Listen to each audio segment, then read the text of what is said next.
సాక్ష్యమిచ్చుటకు నేను పుట్టి తిని. ప్రేమ ఎందుకు పుట్టారండి? సత్యముల గురించి సాక్ష్యం ఇచ్చుటకు నేను పుట్టి తిని.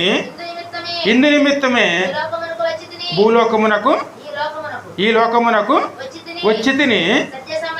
సత్య సంబంధి అయిన ప్రతి వాడును నా మాట వినునెను.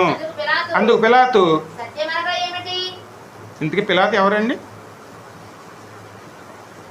ఇప్పుడు ప్రభువుకి శిక్ష వేయడానికి తీర్పు చెప్పాలి, కానీ సత్యం గురించి తెలియదు. మరి ఈ రోజుల్లో కూడా న్యాయాలు ఎలా జరుగుతున్నాయండి? ఎందుకంటే ఒక్కో చోట కోర్టు తీర్పులు చూస్తుంటే ముక్కుని వేలేసుకోవాల్సిన పరిస్థితి వస్తుంది.